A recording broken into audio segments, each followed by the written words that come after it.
სირატი ჯოჯოხეთსა და სამოთხეს შორის გადებული ხიდია. მისმა მგზავრებმა კი უნდა იცოდნენ, რომ იგი თმაზე თხელი და მახველზე ბასრია.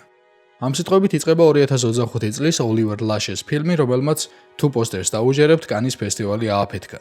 ხოლო ვისაც ნამუშევარი ნანახი გაქვთ, გეცოდინებათ, რომ არა მხოლოდ კანის ფესტივალი. მოგესალმები დანო ძმანო და სხვანო, თქვენ წინაშეა Beyond Zero Production და ამ ვიდეოში ვეცდები გავაანალიზო გასული წლის ეს საკმაოდ აღიარებული ნამუშევარი, რომელმაც კანის ფესტივალზე 4 ჯილდო მოიგო. კერძოდ, ჟიურის პრიზი, ფრანგული კინოხელოვნების ასოციაციის პრემია, საუკეთესო საუნდტრეკი და პალმის ძაღლი. მოდი ამოვხსნათ, რასთან გვაქვს საქმე: ფარულ მარგალიტთან თუ პრეტენზიულ საავტორო სვარგასთან. შედუღებასთან უკაცრავად. თავიწყოთ ზოგადი მიმოხილვით, ხოლო შემდეგ ჩავყვეთ სიღრმეებში, სადაც გამოყოლა სპოილეროფობიით შემპყრობილ პაციენტებს არ გირჩევთ. ვიმყოფებით საჰარას უდაბნოში, კერძოდ მაროკოში, ხოლო უფრო კერძოდ დასავლეთ საჰარას საკმაოდ კონფლიქტურ ზონაში. პოლიტიკურ გარემოებას უფრო დაწვრილებით მოგვიანებით განვიხილავ. მოკლედ, სადღაც უკაცრიელში ევროპელი რეივერები მართავენ ფესტივალს დაახლოებით დაბალბიუჯეტიანი Burning Man-ია ოღონდ მაროკოში. ხოლო პოლიტიკური ვითარებიდან გამომდინარე, მე პირადად 2023 წლის 7 ოქტომბრის სუპერნოვას ფესტივალი გამახსენდა, სადაც ჰამასის მოწყობილ ტერაქტს 400-მდე udანაშაულო ემსხვერპლა. მაგრამ თებიდან ძალიანაც ნუ გადავუხვევთ. მთელი პირველი 20 წუთი რეივია თავისი მინიმალ და ტრაიბალ ტექნო მუსიკით. და თუ რაიმეს ვერ დავუწუნებ, ამ ფილმს მუსიკაა. კენგდინგ რეიმ ბრწყინვალე ფილმსკორ დაწერა, რომლის რამდენიმე სიმღერა უმალვე შეემატა ჩემს პლეილისტებს. მიუხედავად ამისა, ბევრი ამბობს, რომ ეს ინტრო ზედმეტად იწელება. თუმცა ჩემი აზრით იმ ხალხისთვის, ვინც კარგი აუდიო მოწყობილობით უყურებს და ელექტრონული მუსიკის კატეს აპარატისგან გარჩევა შეუძლია, მართალია ოდნავ გრძელი, მაგრამ მაინც ძალიან კარგი ინვერსიული ეპიზოდია, მოცემულ ატმოსფეროში გადასაყვანად. ამ საჰარულ რეივზე ვხედავთ ლუის და მის ვაჟს, რომლებიც აქ ლუისის 5 თვის წინ დაკარგული ქალიშვილის მარის საძებნელად ჩამოვიდნენ. ნებისმიერ ქართველს პირველი წუთებიდან გაუჩნდება ჯარისკაცის მამისეული ალუზიები. გოგი გვახარია წერს, რომ სირატის შეშლილი მაქსისა და ჯარისკაცის მამის ნაზავია. მე კი ამ ჩამონათვალს აუცილებლად დავუმატებდი საბოლოო დანიშნულებას. რეივი მთავრდება იმით, რომ მოდიან მაროკოელი სამხედროები და ფესტივალს შლიან, რადგან ეს საშიში ზონაა, სადაც ამ ხალხის უსაფრთხოებით უზრუნველყოფა შეუძლებელია.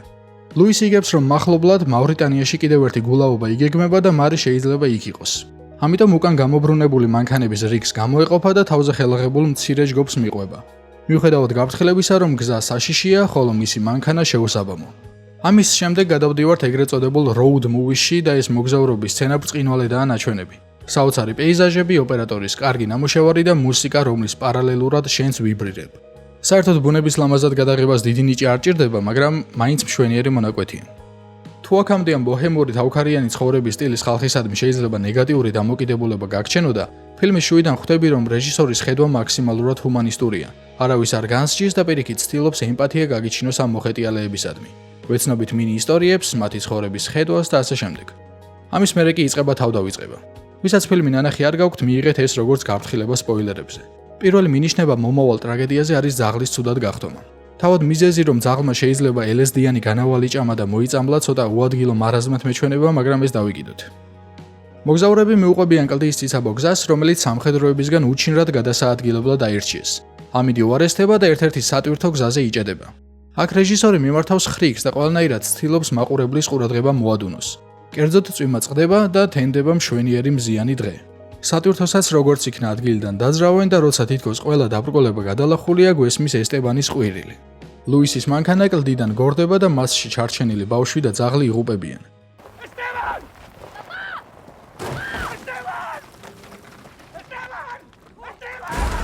ერთის მხრივ ეს არის მოულოდნელი შოკის მომგვრელი მოვლენა, რომელიც რა თქმა უნდა მაყურებლისგან გარკვეულ ემოციას იღებს, მაგრამ არც მისი კრიტიკულ ჭრილში დანახვა მაინდა-მაინც რთული. საერთოდ ბავშვების ტრაგედიებით მაყურებლის ხელოვნური მანიპულირება კინემატოგრაფში საკმაოდ ცუდ ტონად ითვლება. და ზღვარი ტრაგედიის ხელოვნურობასა და შინაარსობრივად დატვირთულობას შორის ისეთივე ვიწროა, როგორც სირატის ხიდი. კარგ მაგალითებად შემიძლია მოვიყვანო ფავნის ლაბირინთი, 400 დარტყმა, ციცინათელების სასაფლაო და ასე შემდეგ. ხოლო საპირისპირო მაგალითი, რაც პირველი მახსენდება, არის 2005 წელს გამოსული ავრორა, რომელიც საქართველოში თავის დროზე საკმაოდ პოპულარულობით სარგებლობდა. მაგრამ პირადად ჩემთვის არის უბრალოდ შინაარსისგან დაცლილი, ბრტყელი ფილმი, რომლის მეტრაჟის 90% ბავშვის წამების ჩვენებას ეთმობა. რაც შეეხება ესტებანის დაღუპვის სცენას, ისიც შოკ ეფექტისა და მაყურებლის გაღიზიანების ფორსირებულ მცდელობისკენ უფრო იხრება, ვიდრე რაიმე სიმბოლური ან შინაარსობრივი ნიშნის მატარებელი ეპიზოდისკენ. ასევე ძალიან არადამაჯერებელია, როგორაა შესაძლებელი გადაარწმუნო მამა გადაიხედოს კლდიდან, თუმდაც მხოლოდ მემილიონედე შანსი არსებობდეს იმისა, რომ ესტებანი ცოცხალი იყოს. ამ მოვლენებიდან მოყოლებული როგორც ფილმის, ისე პერსონაჟების ხასიათი სრულიად იცვლება. ყველა ცდილობს დაამშვიდოს, ან უბრალოდ გვერდში ამოუდგეს ლუისს. სცენა, სადაც ყველას ერთად სძინავს, ჩემთვის ძალიან ემოციური იყო. საერთოდ, რა თქმა უნდა, შვილდაღუპული მამის უმწეობა და სასოწარკვეთილება უსაზღვროა და მისი დამშვიდება შეუძლებელია. ფილმის ერთ-ერთი ყველაზე დასამახსოვრებელი მომენტია თუ როგორ მიაბიჯებს ლუისი უდაბნოში სრულიად უმიზნოდ. და იგივე პეიზაჟები, რომლებიც მისტიკისა და სილამაზის მატარებელი იყო, ახლა მაყურებლისთვის სრულ მარტოობასთან ასოცირდება. ამას მოყვება ნამუშევრის ყველაზე ძლიერი და ეფექტური სცენა. პერსონაჟები იღებენ გაურკვეველ ნარკოტიკულ საშუალებას და იწყებენ ცეკვას მუსიკის ფონზე. საერთოდ აქამდეც ესაუბრა ლუისი ჯეიტს, რომ ამ მუსიკის არ ესმის. პასუხად კი მიიღო, რომ ეს მუსიკაა, რომელსაც არ უნდა მოусმინო, არამედ უნდა აყვე და იცეკვო. ამ სცენაში კი ამ სიტყვების ხორცშესხმა ხდება. მუსიკა, რომლის წინაშე ჩვენ ხარ არა მსმენელი, არამედ ცეკვავ და თავად იქცევი ინსტრუმენტად. მოკლედ, სუფთა დიონისური დღესასწაულია მთელი თავისი ტრაგიზმითა და პათოსით. ცეკვა სრულდება ფილმის ყველაზე შავი ხუმრობით. ჯეიდი ყვირის, რომ მუსიკას აუწიონ, იქამდე სანამ აფეთქდება და მართლა ფეთქდება. შეყურებული მისკენ გარბის და ისიც ფეთქდება. აღმოჩნდება, რომ პერსონაჟები იმყოფებიან დანაღმულ ველზე. ამას მოყვება კრეტინულ გადაწყვეტილებათა მცირე დასტა.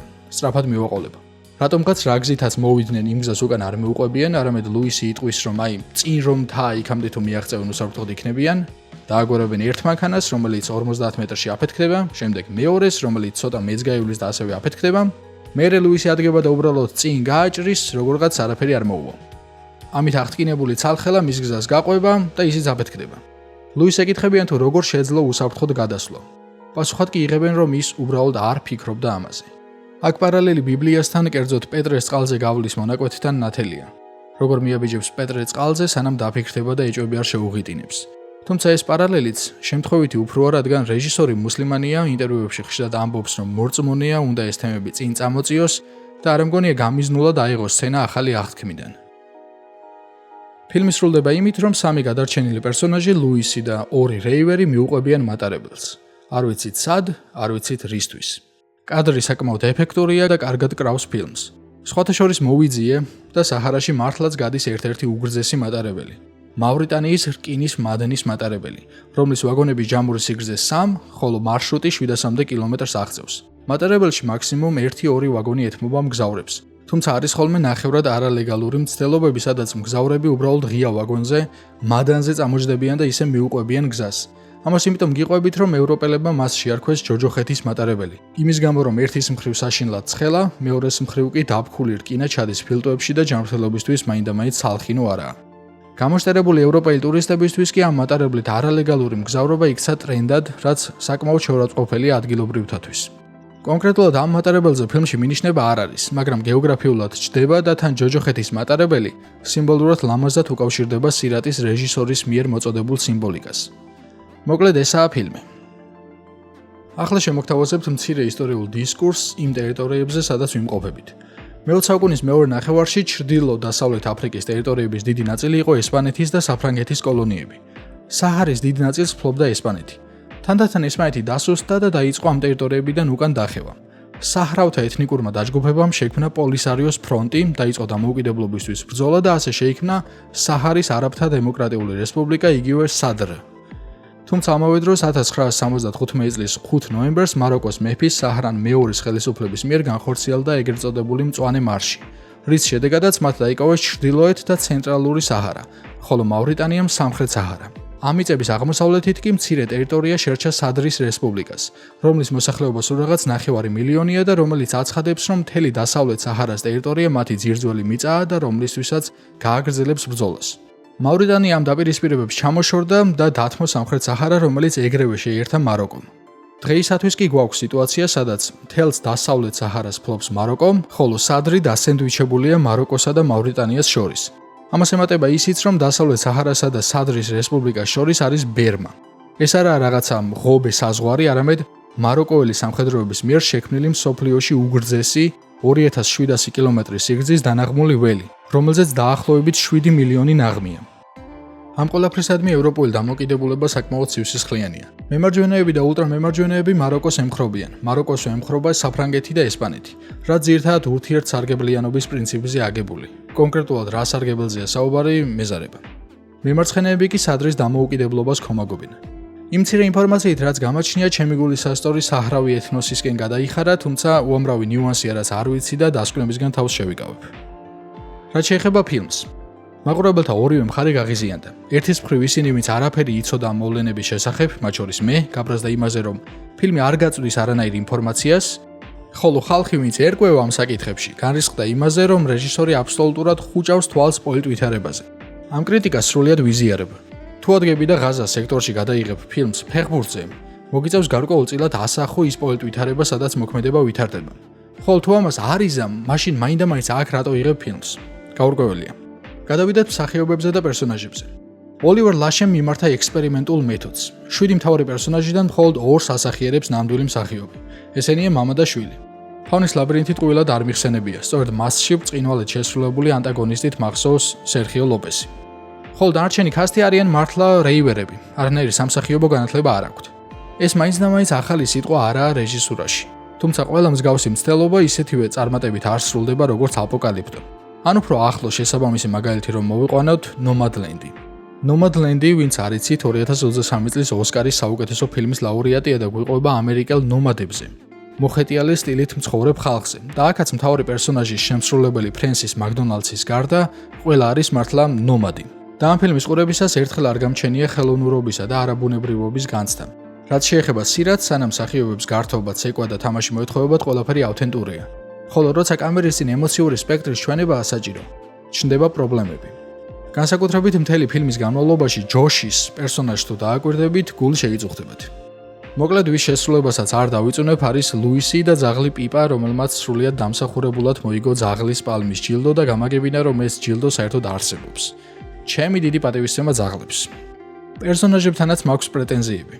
ფილმის ნახვის შემდეგ დამრჩა განცდა, რომ მამა შვილის გარდა ყველა სხვა იყო რაღაც ერთი მასა. რეჟისორმა ვერ შეძლო ამ ჯგუფის წევრების უნიკალურობის ჩვენება და მათი სრულყოფილ პერსონაჟებად ქცევა და ბოლოს ნაღმზე ვინ ფეთქდება და ვინ არა ნულოვან განსხვავებას ქმნის. ამასთან არადამაჯერებელია მათი ცხოვრების წესი. როგორ შეიძლება ადამიანს ასეთი ცხოვრების სტილი ჰქონდეს, მაგრამ ვერ ერკვეოდე რუკებში. არ ჰქონდეს რაიმე კავშირგაბმულობის საშუალება. არ იცოდე გაჭედილ ბორბალს როგორ ამოუდო ფიცარი, ან ბოლო-ბოლო არ იცოდე ამხელა დანაღმული ველის არსებობის შესახებ. რაც შეეხება ფილმის აზრს, ეს ყველაზე რთულად სასაუბრო საკითხია, რადგან კითხვები მეტია ვიდრე პასუხები. თუ რელიგიურ ნარატივს მიუყვებით, რითიც ფილმი იწყება, გაურკვეველია ვინ დაიმსახურა ამ ჯოჯოხეთის ხიდზე გადასვლა, ან თუ დაიმსახურა რითი, ვინ რატო მოკვდა, ვინ რატო გადარჩა და ასე შემდეგ. რა თქმა უნდა, შეიძლება ფიქრების კოშკების აგება. მაგალითად, რომ ღმერთს ჯერ უცოდველები მიყავს და ამიტომაა ესტებანი პირველი ვინც იღუპება. ან თუნდაც სცენა აფეთქების ეპიზოდამდე, სადაც პერსონაჟები გადაეყრებიან წყემს ბიჭს, რომელიც პასუხს არ სცემს, რომ ეს არის თითქოს ღვთაებრივი სასჯელი, რადგან ეს რეივერები არ არიან უბრალოდ პაციფისტები, არამედ სრულიად გაურბიან რეალობას, პოლიტიკას, ომს, რომ არ ცოდნა ცოდვაა. და თუ შენ როგორც პიროვნება სირაქლემასავით ძალიან ღრმად ჩარგავ თავს მიწაში, შეიძლება ეს თავი ნაღმს გამოჰკრა და აფეთქდე. პოეტურობის მიუხედავად, ეს მაინც ყურით მოთრეული მსჯელობაა. პოსტსკრიპტუმ, ვიცი რომ სირაქლემები რეალურად ეგრე არ იქცევიან და მითია, მაგრამ სირაქლემას პოზა როგორც ფრაზეოლოგიზმი დარჩა და ამას ვეღარ შევცვლით. ფილმს უნდა რომ იგი გაგებული იქნას როგორც მეტაფორა, როგორც მითოსი, მაგრამ სიუჟეტი ამის საშუალებას არ გაძლევს. ეს არ არის დევიდ ლოვერის მწვანე რაინდი, რომელიც თავიდან ბოლომდე ირლანდიურ მითოსში გამოგზაურებს. აქ რეალობა იმდენად მწარე და ნამდვილია, რომ მისი პარალელურ სამყაროში გადატანა შეუძლებელია. მამა ეძებს დაკარგულ ქალიშვილს და მიდის სადღაც დასალიერში, რაც სრულიად გასაგებია. მაგრამ რატომღაც მიყავს მცირეწლოვანი ვაჟი და მას შემდეგაც რაც იგებს, რომ მომავალი გზა კიდევ უფრო საშიშია, მაინც არ ტოვებს შვილს და პრაქტიკულად კლავს მას. ამ ყველაფრის სიმბოლიკაში გადააზრება მე პირადად ძალიან ნაძალადევად მეჩვენება. მაინც პოზიტიურ ნოტაზე დავამთავრებ, კიდევ ერთხელ აღვნიშნავ, რომ მუსიკა, პეიზაჟები და ოპერატორის ნამუშევარი არის ბრწყინვალე, ფილმს აქვს თავისი ატმოსფერო და დრაივი, რომელიც გიჭერს და არ გიშვებს. 10-დან დავუწერდი 6, რაც ჩემთვის პოზიტიური შეფასებაა. თქვენ კი გირჩევთ, რომ არავის არ მოусმინოთ, ნახოთ და შეიქმნათ თქვენი მოსაზრება, თქვენი დამოკიდებულება და მეც გამიზიაროთ. რაში მეთანხმებით, რაში არ მეთანხმებით, რომელი იყო გასული წლის თქვენთვის საუკეთესო ფილმი და ასე შემდეგ. ასევე თუ ვიდეო მოგეწონათ, დაალაიქეთ, არხი გამოიწერეთ და თავს მიხედეთ.